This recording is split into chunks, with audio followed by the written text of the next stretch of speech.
You really did all the work. So thank you so much, Sarah and Vanessa, such great partners of ours. But today they're going to share some tools to be more effective, ethical, and behavioral health informed HR professionals.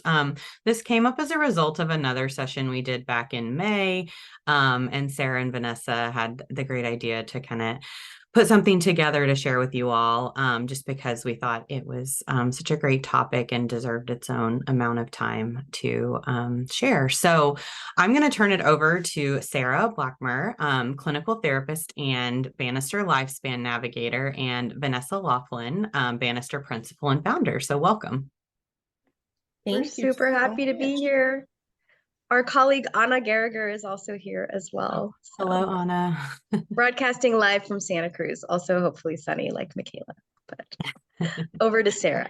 Oh, I'm spotlighted. I see my face. I see a big face. So I'm gonna share my screen so that you can all see the deck and not just my face. All right, can everyone see that? Well, it is such a privilege to be here with you all today, especially at the end, what I hope is close to the end of all of your work days on a Wednesday. And like Sarah mentioned, this kind of came out of a discussion that she and Vanessa had, and they brought me in. And I'm hoping some of the things we're going to talk about today are going to feel relevant.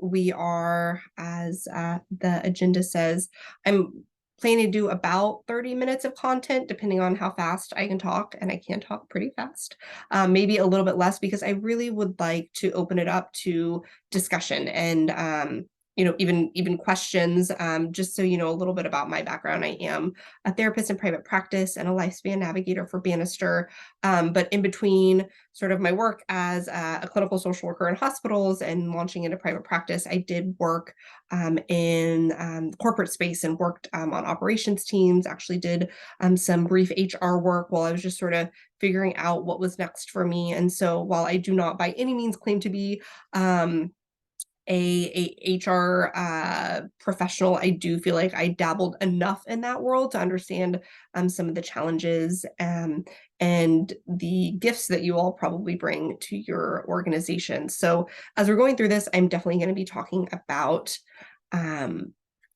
both my experience as a therapist, and also try to kind of frame things in a way that makes sense from people operations, HR perspective. As we're going to, if you want to sit that here, if you want to have any questions in the chat, Sarah's going to moderate that, which I really appreciate. So feel free to put those in as I talk about the content. So just a little bit about Banister Advisors that Vanessa, Anna, and I all work for, and Vanessa founded. We have 4 different complementary practice areas that we work in. So we do our lifespan navigation services, which is really helping people through, just kind of life's most challenging moments. We offer employee and constituent benefits programs. We do community crisis response and ad hoc consulting. And then we also, part of our kind of mission-driven offering is we have organizational equity and well-being offerings that a few of our navigators and Anna also are a part of. All right, so we called this the 2 couches, and it really, like, Vanessa and I knew what it meant, but we realized maybe not everyone else does. So we put these pictures on here, and as you look at this, I'm wondering, just kind of, and no need to actually answer, but just, in your own head, what do you see? What do you see as the similarities? What do you see as the differences? And there are a lot of differences. So on the left, we see, I see all my clients virtually now, but back in the day when pre-pandemic, when I was seeing people in person, there was definitely that therapist-client relationship of them sitting on a couch, definitely tissues next to them, me in a chair. And I imagine, maybe again, pre-pandemic, I'm not sure what your workplace looks like now with remote work, but I'm sure there are times that you were with employees sitting in an office together in a shared space, perhaps on the same couch, sort of working through whatever it is they were going through.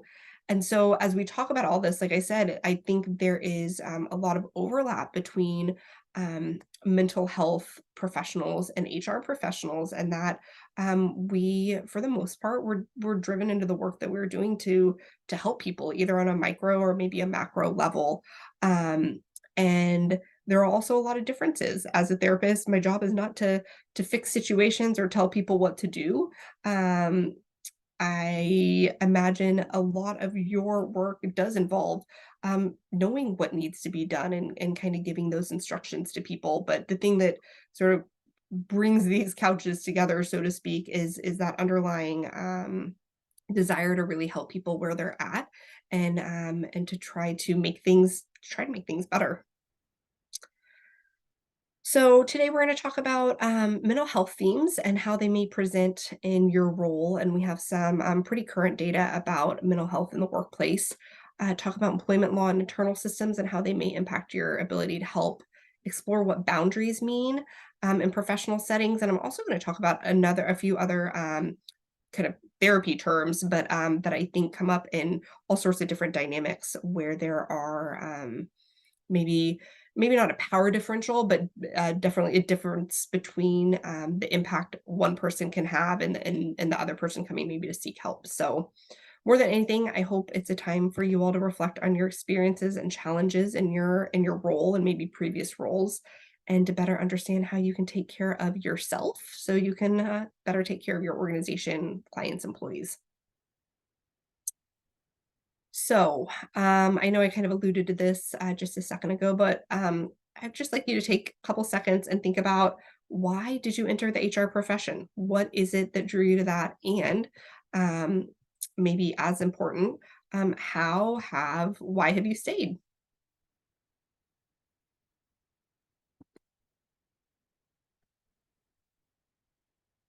And I spent a little bit of time on the SHRM website, just curious about kind of how within the profession, and you all would know way better than I do, how is it that people talk about why they entered into the field or an HR role.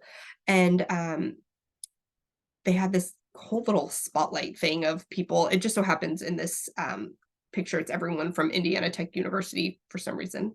But they had just probably like 50 different people and kind of quotes of why they entered in. And some of the things that seem to be consistent themes are wanting to have a positive effect and on organizations, both on a macro and micro impact. So maybe not just about the individual people, but maybe setting up systems and policies that really help people kind of maximize their impact within a workplace, establishing meaningful relationships, and a desire to get people the support they need.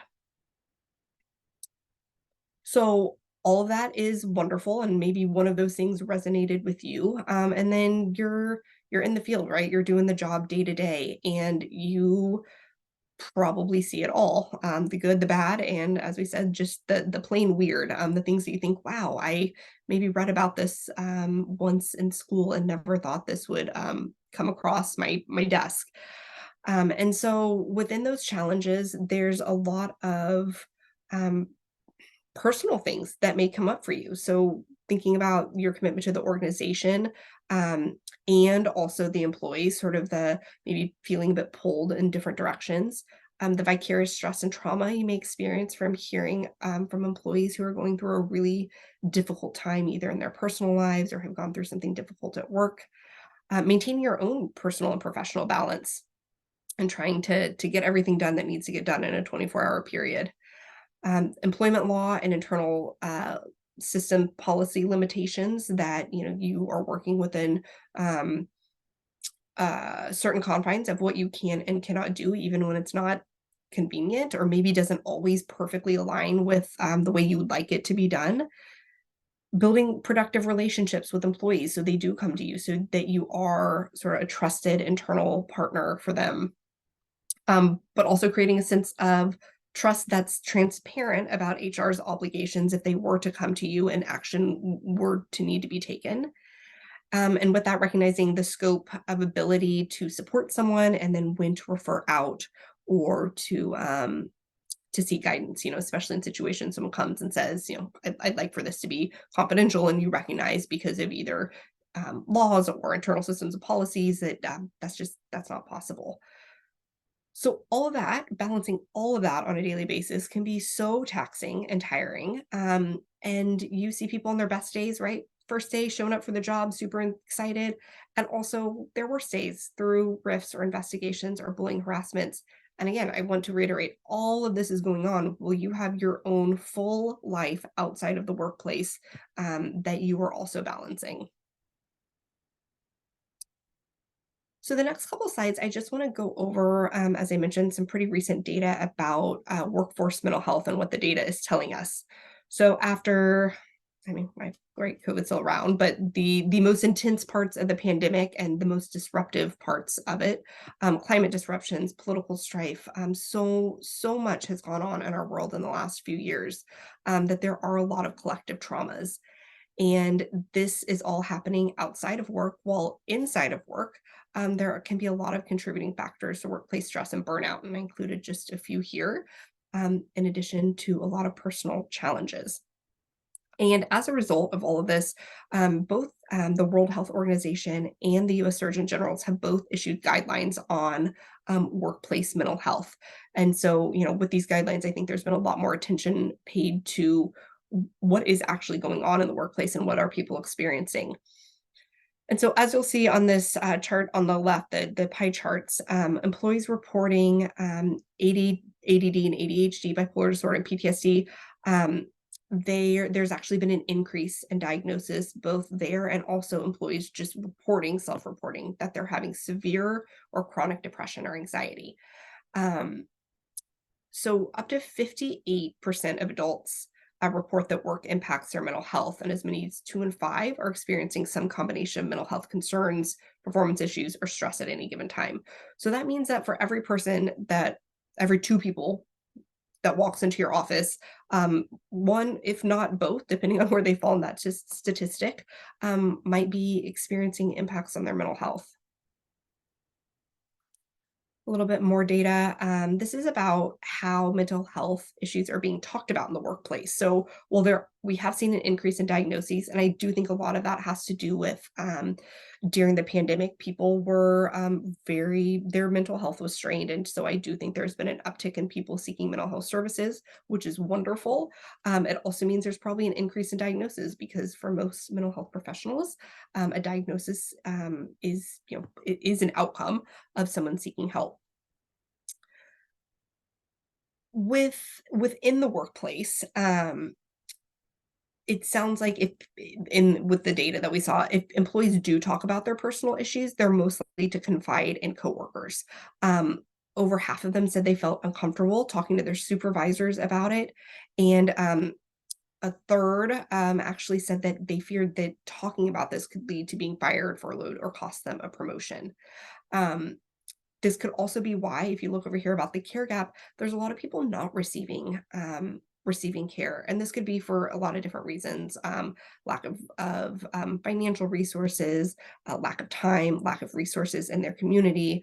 But you have these people who are likely employed in some capacity, showing up to work, dealing with mental health issues that are not being addressed by a professional. So how often, as you see those statistics, I'm just curious if those numbers seemed high to you or low to you. Given the stats, I imagine you are seeing mental health challenges more often in your work, or maybe they're just being talked about and identified a bit more. The good news is that it is being talked about more. So, I mean, from 28% to 55% of employees saying, yes, we hear our employers, we hear our management team, we hear our leadership talking about mental health. That's a huge increase. And as a therapist, it does make me happy because the more we can talk about things, the more they can be destigmatized. That might also be the reason we see the uptick of people reaching out for help. And there's also an increase in people feeling more comfortable talking about their own mental health challenges. So there is still that third that worries what it would mean if they were to bring it up. But there's still other people who are willing to. So when you experience these challenges, when you're sitting there and you realize that the person talking to you, or you're perhaps talking to a manager of a team who has concerns about one of their employees, how do you cope with it? How do you deal with it? Do you feel responsible? Do you feel like you want to fix it? Maybe depending on your own experience with mental health challenges, it makes you really uncomfortable and it's something you actually don't want to talk about or hear about, which I want to normalize as well, depending on the culture we grew up in, our family of origin. Some of this may be really uncomfortable to talk about. And um, I'm assuming since you are HR professionals, there's a certain level of comfort you have with it. But we don't totally, no matter the work we've done, we don't totally erase some of those early experiences or early messaging that we receive. So in those times that you may feel responsible, or you kind of aren't sure how to cope with it, I wanted to talk a little bit about a few kind of mental health 101 things that are both general, but I also want to try to make it more tangible for some of the settings that you may be working in. Shout out to Vanessa for finding, again, therapist humor, what I think is a hilarious photo, of actual photo of me attempting to set boundaries, right? The littlest fence with all of this, all of this open land around it for people just to walk right through. Um, Boundaries are something that we hear a lot in kind of pop culture. I think it's a term that is frequently used, but maybe not always completely understood about what exactly it means, at least from kind of a clinical standpoint. And so a boundary, just at its most basic, is identifying what you need, what you will and won't tolerate, how you'd like others to treat you, and then the consequences or the actions that you're willing to take if those boundaries are crossed. So a boundary does, if it's a boundary with another person, require clear and upfront communication. I would even say a boundary within yourself, right? An internal boundary that you set for yourself probably requires you to be pretty clear with yourself about what is and isn't okay. There is a difference between hard and soft boundaries. A hard boundary is, this is I will not budge on this. Like, this is something deeply seated within me, really based on my values. This is not going to shift no matter what the environment that I'm in. Soft boundaries are probably something that is more dependent on the environment you're in, the people you're with. For example, there might be certain topics of conversation that you are totally fine having with your friends if you're out having dinner, but there's a definite boundary about not talking about those same things in the workplace, for example. So that's a soft boundary. It means that in different areas of your life, you might have different standards. I will say boundaries change over time. One of the amazing things about us as human beings is that we have a capacity to change over a lifetime. Our brain has a little bit less plasticity as we get older, but it's not ever completely fully formed. And so as we take in new information, as we have new experiences, boundaries may change, especially when it comes to, you know, um, the workplace, what we're willing to do, what other demands we have on our time, and our personal life. I think we saw a huge shift in people reevaluating their boundaries and what it is they are and aren't willing to do during the pandemic, as they were sort of forced to really figure out how they wanted to spend their time and balance all the sometimes conflicting priorities they had. Boundaries can be used as a form of modeling, um, both with employees and also in our personal life. There is a way to set respectful boundaries with, for example, maybe a family member who hasn't necessarily respected them in the past, to sort of model, like, this is what I am okay with you saying, or the way I'm okay with you treating, and hopefully over time they see that. They don't always. But the most important thing I want to say about boundaries is, holding a boundary is not about controlling other people's behaviors or feelings. It is not about making anyone do something. Um, it is not about changing someone. Instead, a boundary is really how you control your action or behavior, once you set your limits, if someone were to cross that boundary. And this can be really hard because it can mean making some really difficult decisions and choices that may be in your best interest, but may also impact someone else.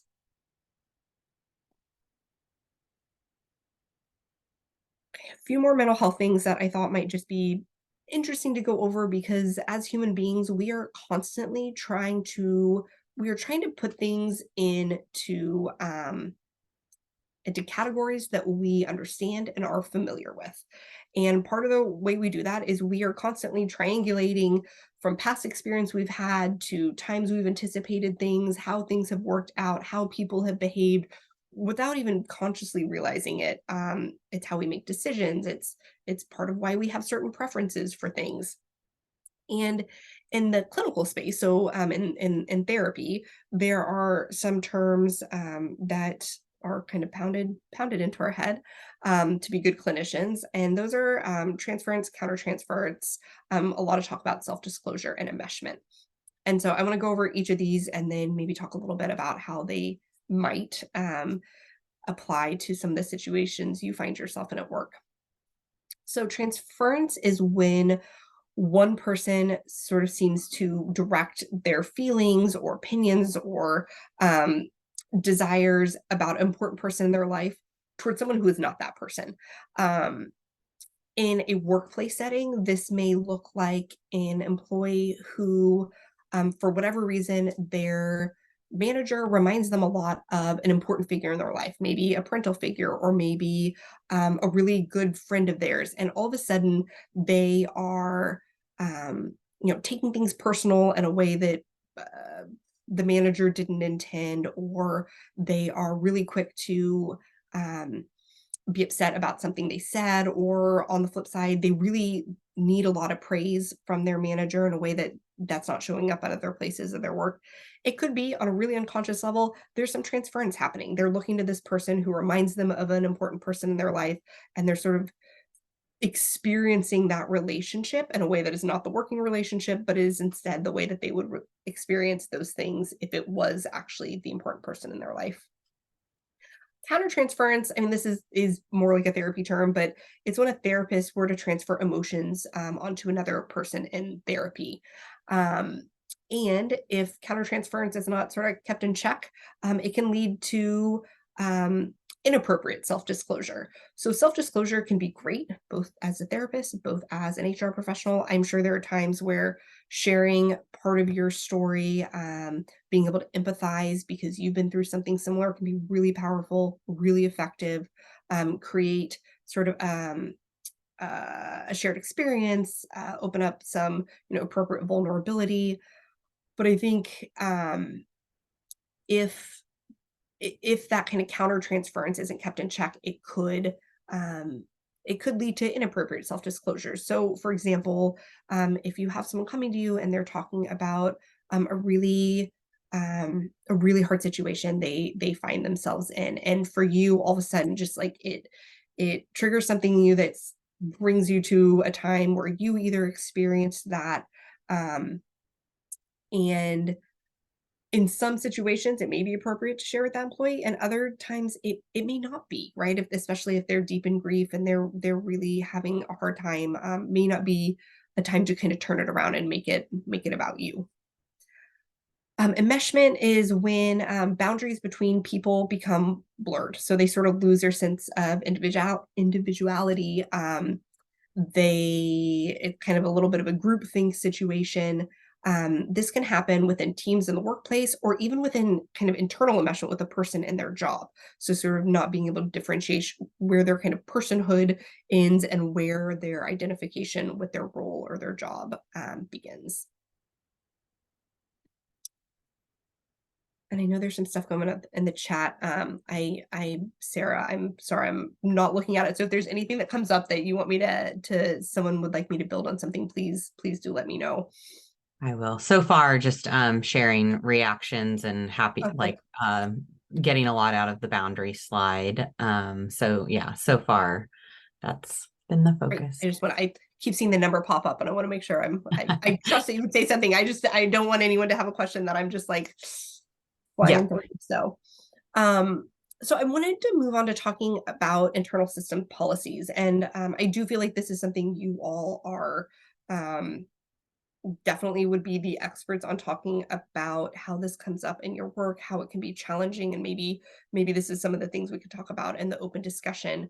But I did just want to acknowledge that, while they are necessary, they're sometimes challenging. So some of this may be recognizing, as I said, kind of in the previous or one of the first slides, your scope of ability to support someone when you need to refer out, the possibly difficult conversation of informing an employee that this thing that they came to tell you about that may have been really hard for them to bring up, that reporting is necessary and there is going to have to be discussion about it outside of just the two of you in a room.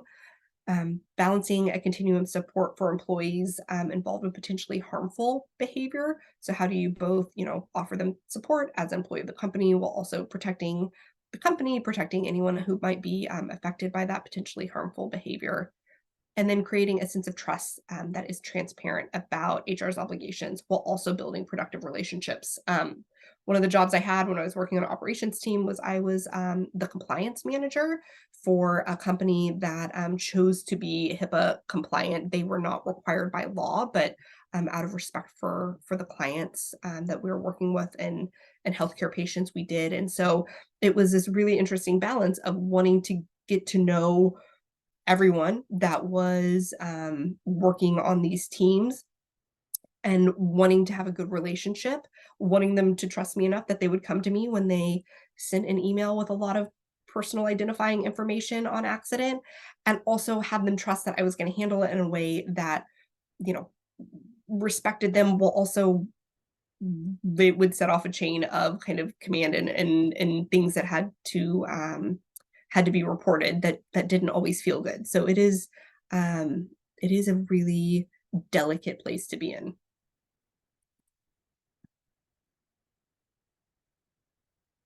So we've talked about all the things that you're balancing. We've talked about some of the things you're seeing in terms of mental health responses from people in the workplaces that you may be in. We talked about this delicate balance of wanting to kind of be of service to everyone in a way that is aligned with applicable laws and internal policies. So how do you take care of yourself in all of this? You put your oxygen mask on first. You recognize first and foremost, you are the person who is best equipped to take care of yourself and to know what values you have both in the workplace, outside of the workplace, how all of those things intersect and where your priorities are. And there you can sort of figure out what are those internal boundaries that you have for yourself? What are the external boundaries that you want to set with other people? And one thing I want to say about boundaries is it seems like a big word, like, just kind of putting up a wall. And sometimes a boundary can be really a really simple, even gentle thing. Like I know within Banister, we try to be really good about this, where someone calls and it's like, yes, I definitely can talk right now. I do need to go in 10 minutes. I have this other thing that I need to do. That is setting a boundary. It's really gentle. It's really kind. It's basically just saying, I have this other priority. But that in and of itself is a boundary. So I just want to say that setting boundaries doesn't always have to be, taking stock of your life and figuring out, these big decisions of what you're going to tell people are okay and are not. Figure out who your support system is, both, in the workplace, who is that person that you can go to and talk to in a way that is, appropriate and aligned with policies. When you're having a hard day and need to vent, who is it in your personal life who you can share things with, that feels like a safe and comforting space. Who, is there professional help that you could use, whether it is a therapist or, for people who maybe recognize that exercise is a really important way to let off steam, or just movement in their body. How can you build all of that into the time that you have outside of work to make sure that you're supporting yourself? And then it's funny, I have seen clients all day, and I just was talking to someone who was really concerned about a family member who's experiencing a lot of anxiety, and she was like, I just don't know what questions to ask her, and or when she's going to need some extra help, like when would I get her a therapist? And that was this was the question I proposed to her, which was, well, maybe you could ask her, when would she know that she needs additional support? What parts of her life would she be sort of neglecting that actually matter to her? What behavioral changes would she see in herself? What thought patterns would be really upsetting? What would be the thing that, in your heart of hearts, it means that you're struggling and you do need some additional support. So ultimately, in the end, boundaries do equal self-care. So they are the same picture. They are the same thing. Recognizing what it is you need for yourself and what you need from other people is really the ultimate form of self-care. All right. And I'm pretty proud of myself because I got it in just in the amount of time that I said that I would. So Awesome. Oh, go ahead, yeah, Tara. I really would just love to open this up and see if any of this information brought anything up for you, if any situations came to mind that would be helpful to talk about. I'm happy to facilitate, Sarah, if you want to facilitate, and I can just sort of be um add some commentary. It really is whatever feels best for the group. Yeah, absolutely. So all I was going to say is, yeah, if you have questions or kind of want to talk further, I know there were a couple slides with some reflections or things that could be helpful. That Yeah, if I can bring it anybody back up. wants to either write it in the chat or you can unmute and just ask yourself, that's fine too. And I know this particularly came up, if I remember right, back in May, um, even from like a coaching, standpoint, and you may be coaching an individual, and something comes to you, right? And it's kind of like, how do you approach that? That was one of the questions then. So while we're waiting maybe for some questions from others, you could kind of share, and I can add a little bit more context, Sarah, but if that doesn't ring a bell, but that was kind of where this originally came from. With the boundaries, is that what we're? Yeah, just with the boundaries, like Yes. as their coach, you have a strong relationship with Mhm. them and you're supporting them, towards some professional or personal kind of goals, but then through the course of conversation, something, from a mental health perspective comes up and it's kind of like, what is your next step as somebody who wants to help and you have such a great Right. relationship, but kind of how to approach that, what boundaries to have. Well, and I think a lot of it would depend on, with the relationship you have with them, and in the situation we talked about, Sarah, if you really feel like it is a good rapport and there's some mutual respect, and you've seen sort of this person open to feedback and open to growth, and kind of that ability to have self-awareness and insights. I think the most human thing to do is to express concern is maybe too strong a word, but to express what it is that you've seen, and maybe what changes that you've seen, and maybe how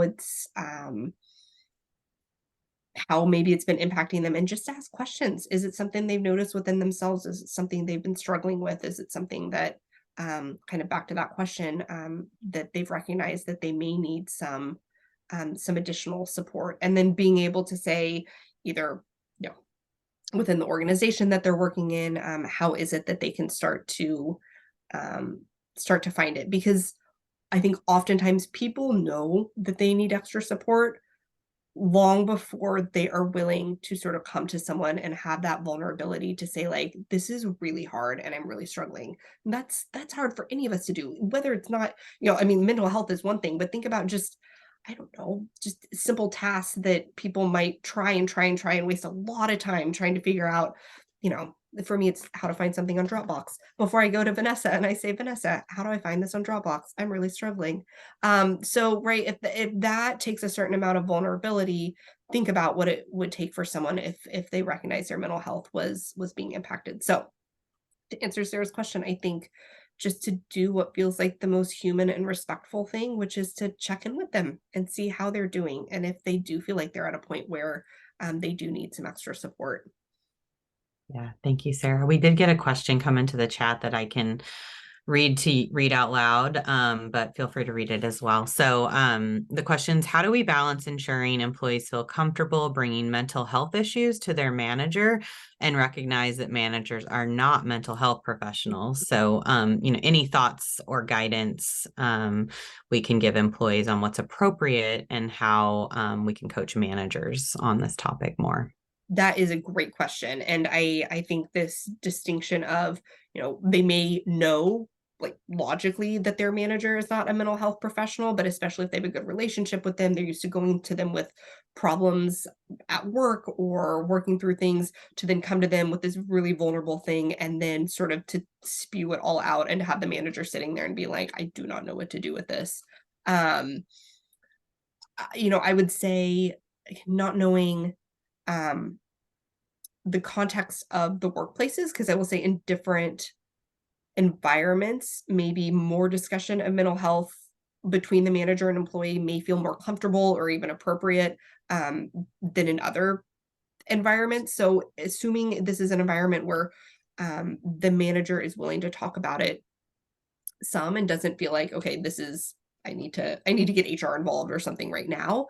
I think letting employees know that if their mental health is impacting their work, if they need to take some time, perhaps for, if they're seeing a therapist or something like that, I think that's appropriate to talk to a manager about and to say that, here's something, if they want to, right? This is nothing. I see Anna raising her hand because I know what she may say, but this is not something that an employee would ever be obligated to tell their manager, perhaps if they're going to therapy. But if it was a sort of relationship where they felt comfortable and the manager was comfortable with it, that would be fine. I think to coach managers,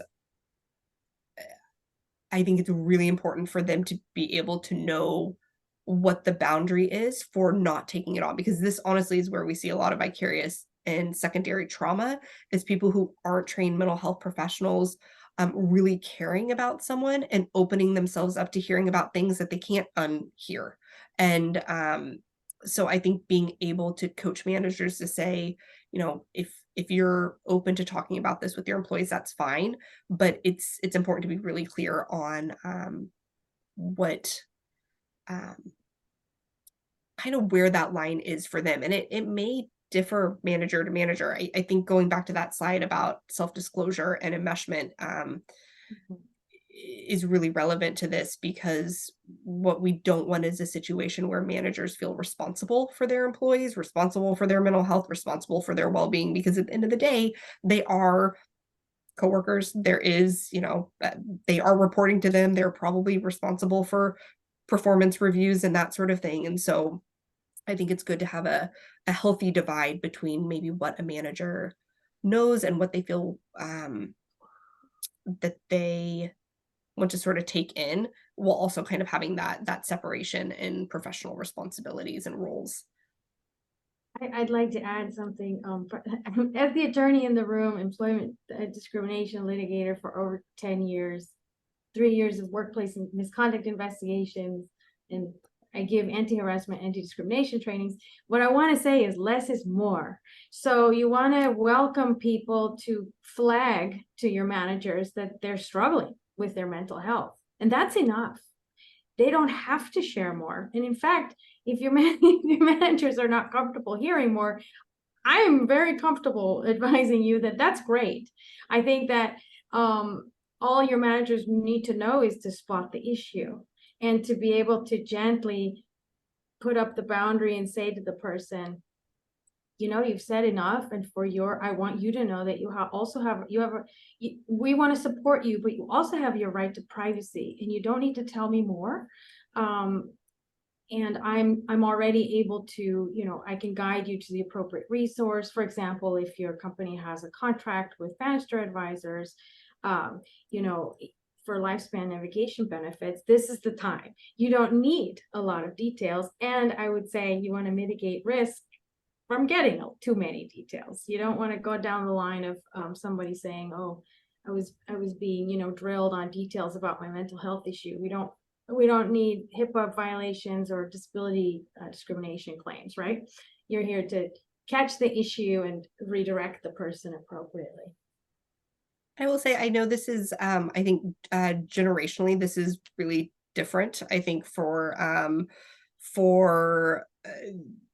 younger generations, I think talking about mental health is something that I am totally generalizing, so I own that, but is way more comfortable for them. And this idea of just throwing around a diagnosis or talking about how anxious they are, that is a way of connecting. That vulnerability feels really comfortable, and that is not true for everyone in the workforce. And so I can see situations where, right, especially this idea of an employee coming to their manager, the employee feels super comfortable. They don't care. They can talk about it all day, right? Like, but the manager's sort of like, to Anna's point, like, whoa, like, don't need to hear that. So there is, and this is kind of about workplace norms and cultural norms and boundaries there too, that that are important to recognize. Just reading the chat. Not questions necessarily, but just sharing more about experience of, overshare, just disclosing things. And I think that is another thing between a manager, and again, I'm saying this as not an HR professional, but I can see a dynamic between a manager and an employee where the manager, right, in an attempt of empathy, does overshare, and all of a sudden there's been a shift. There's been a shift in that working relationship. There's been a shift in that probably transference, countertransference going on, and recognizing that we can be fully human, we can be very empathetic, and then we can also still respect the roles that we're in, the power differentials that are at play, and how our sharing can impact those around us, especially if they are more junior, for lack of a better word. I'm sure there's a more appropriate word that you all could teach me in the workplace. I like to use earlier career. Earlier, thank you. I like that. I don't know. Others may have other terminology, but I like to use that one. I'm officially stealing that, Sarah.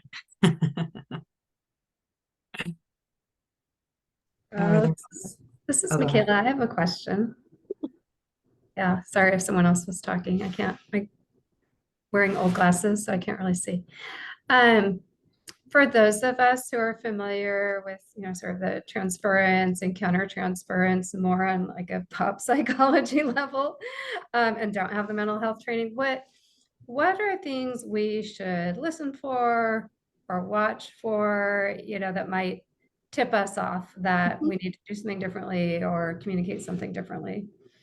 Oh, I like that question. And one thing I will say too about transference and countertransference is it's a totally normal thing that we all do all the time, and we're not realizing, right? This is not something that's pathological. It is not something that is bad. It is, again, us trying to kind of find the things that are familiar that we recognize and use that as we're going through the world. So I would say, so within ourselves, so kind of if we want to talk about like countertransference, if you were to notice the way that you were treating an employee, or the time that you're willing to spend with someone, or the effort you're willing to put into whatever it is they presented themselves to you, is really different with one person for whatever reason you may not even know, but you find yourself thinking about it more. You find yourself being willing to like go that extra mile in a way that kind of puts you out, or maybe you wouldn't do for other people. That would be a great, like, just a reminder for yourself that, like, okay, there's probably something going on here. I don't even need to know what it is, but I want to recognize this is different with this one person, and I want to just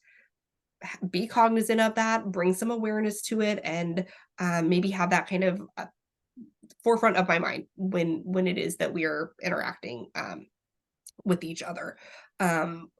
With transference, I would say that would be maybe if you notice, I mean, the example that I could think of, and I don't know if this will resonate, is that if you are hearing from perhaps one person in the organization that this employee just really treats them different for some reason, and they're getting along great with everyone else and everything else seems fine, but for some reason, like, just, two of them are like oil and vinegar, and they really don't know why, and this person who's coming to you doesn't really have an issue with anyone else in the organization.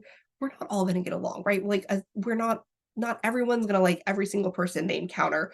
But when it's sort of like, okay, there's something going on between these two people or this one person, it's not like you would go to them and be like, I really think that you're having some transference, right, with this other person, but it may just be something to bring to mind to be like, okay, so there's something else going on here. Again, I don't have to know what it is, but this is bringing up something in them that they may not even realize, they may not even be wanting to behave that way, and just to maybe see it through a different lens. So maybe it's not a behavioral thing, maybe it's not a authority figure thing, maybe it is something a lot deeper that they're not even aware of.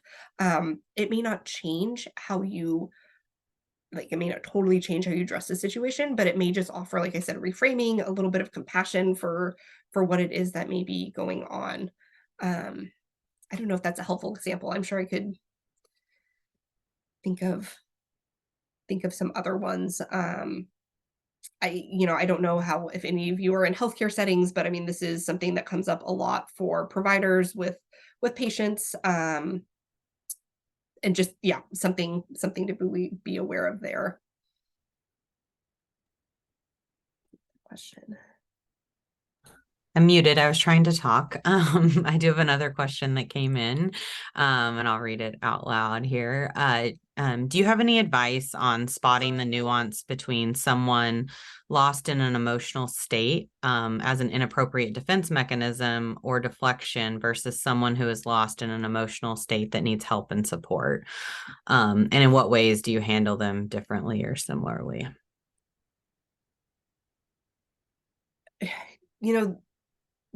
The therapist in me wants to say they're the same, that if someone is engaging in a defense mechanism, they're probably not totally aware of it. And all the defense mechanisms that we have really are an attempt of coping. They're probably maladaptive. They're probably not serving us well.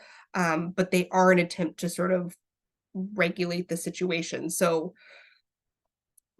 but I think the nuance, and Jeff, please feel free to say something if I'm missing this, but I think the nuance in the question is sort of, someone doesn't realize they need the help and support versus someone who maybe, someone who needs support and feels like they could be supported versus someone who's kind of continuing to engage in behaviors that aren't serving them and don't seem like they're open to support. Is that, so I mean, I would actually handle them a bit similarly. I think in both situations, especially kind of from a coaching perspective, go and just sort of reflecting back, how does it seem like their responses to certain things have been serving them? How is it helping them? Are there changes that they would like to make and just feel like they can't? Because I do, if someone is using a defense mechanism, like I said, they're probably hurt, they're probably scared, they probably don't know how to cope, and so that's what they're doing. In both situations, I think they need help or support. They just may be more open to it if they don't have such a strong defense mechanism that they are, shutting down or kind of turning away from other people. Yeah, and I think part of the nuance in the question too, from experience, if someone is lost in a defense mechanism, it's going to be an interpersonal issue. Either we're sitting them down and saying, this is a place of business and we need to conduct ourselves in certain ways that are different from our personal lives. And, let's talk about this issue, or simply at some point, I need you to stop and pay attention to where you are so we can bring you back down to the matter at hand, versus someone who simply, I'm overwhelmed, I don't know what to do, lost in the moment. I see what you're saying. And they're for feedback to say, we have an array of benefits available to you. You can, speak to me as a point, but I'm not a professional counselor.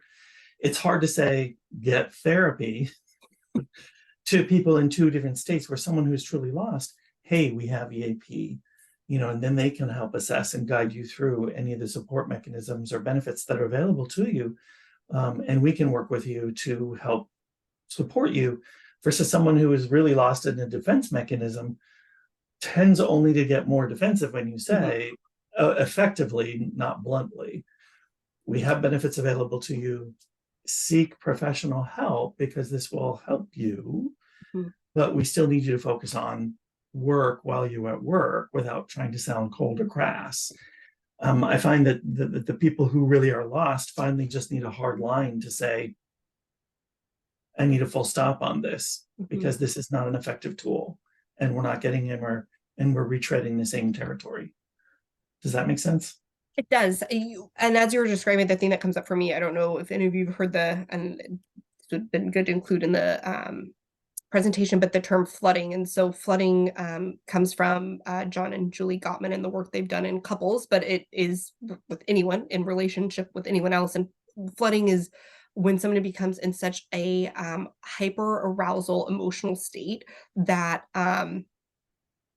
just to sum it up, they basically lose like access to their prefrontal cortex. It is as if they lose all problem solving, they lose all reasoning, they actually lose the ability to actually hear what people are saying to them. They can't process it. They could hear the words, but it doesn't really mean anything because they are just so heightened.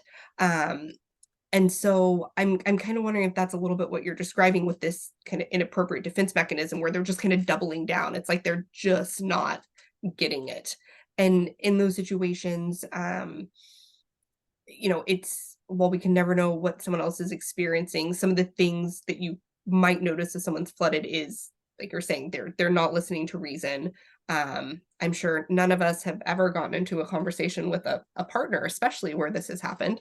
And it's like you're talking to this brick wall, and just like nothing is going through. And so in those moments, the most effective thing you can do, and I know this is not always practical, especially in a work environment, is to say, like, we're gonna take a break. We're gonna table this. This is something really important we need to talk about.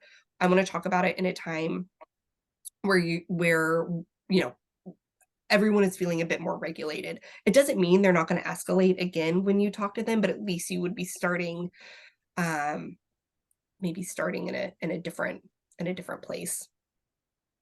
And is it ever, because it's challenging because we're in a workplace and we're bound by guidelines and regulations, and it's thoroughly inappropriate to say, get thee to a therapist now, because you're just so lost in your moment. I can't take you through this, but I need you to focus on work. As opposed to someone, if they're consistently flooding as a mechanism, it becomes manipulative, because most people are either untrained or don't want to cope with someone's flooding, emotional flooding. And so most managers, if they're not trained in this, will back off. So it becomes a reinforced defense mechanism and manipulation, as opposed to, okay, let's de-escalate, let's get you to a moment where you're calm and we can work our way through it, because, COVID or divorce or, car crash, or just enough is too much, seems to be localized to just a general thing, as opposed to a behavior pattern of defense and deflection.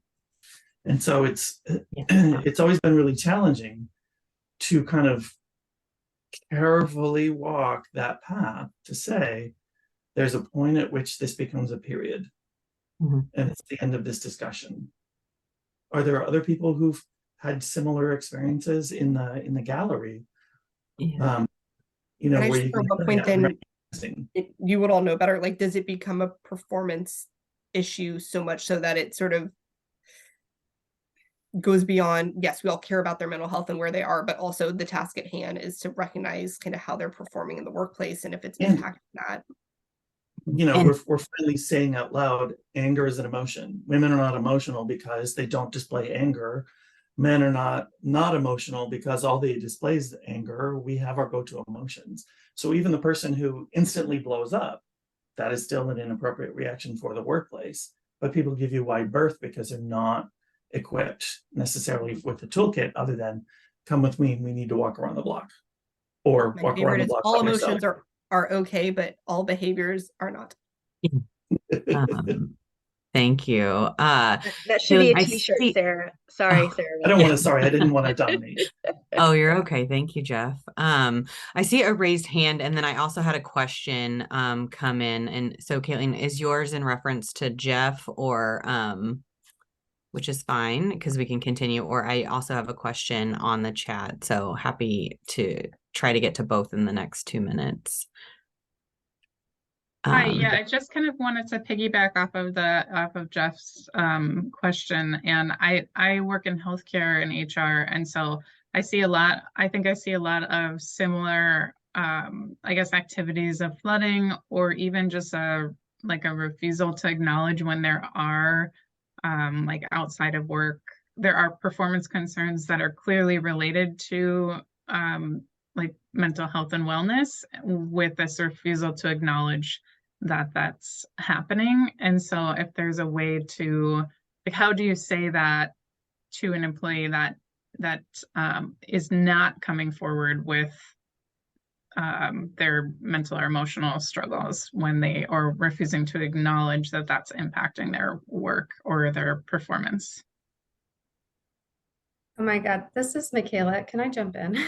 Like, I'm having so many reactions. Like, this feels like a whole nother meetup, right? Because I feel like, and I just messaged Jeff on the side too, is that mostly all we can do in the workplace is to make people aware of what are their resources to get help and what are our expectations in the workplace, right? We can never force someone to see a therapist. We can never force someone to submit an accommodation, even if we firmly believe that that's going to enable them to effectively navigate a situation they're going through and perform at their job. So I feel like, and I have been doing this longer than some, meaning I'm older, like it might be a different mindset, but there really is a boundary, right? And we can't mandate that people do the things that we might really think and believe that they need to be doing or should be doing. So that's, and I like the crass way of saying it is sort of, you can lead a horse to water, right? You can let people know everything that's available to them, let them know the potential consequence if they don't change their behavior or change their performance. But there is a line there, you know, that's really not possible for us to cross in the HR space, at least. Sorry, Sarah, Oh, no, I just want to couldn't contain myself. And I was gonna say that's the same in therapy too, right? Like I see that with clients all the time, that I know, like, things that you can talk about and offer, and it is so challenging, especially when the work that we're doing is to try to make things better for other people and to support them and to be on yeah, to not see them follow through for whatever reason. This was great. Thank you. We're already at time. And thank you, Anna, for addressing the question in the chat. I appreciate that. And so, yeah, sounds like, thank you, Sarah, for sharing the survey. It gets confusing when people say Sarah and I'm like, which one? So thank you, Sara Blackmur, for all your time today, and Banister for putting all of this together. Such great topic and discussion. And I know, so important for all of us. So thank you. And yeah, if we may have another meetup topic on our hand to talk a little bit more in depth. So appreciate you all, and thanks so much for coming. This will be recorded and we'll share out a link after, but Sarah did include a survey. So we love to hear your feedback and what we can be doing more of, other topics that are of interest. So thank you so much.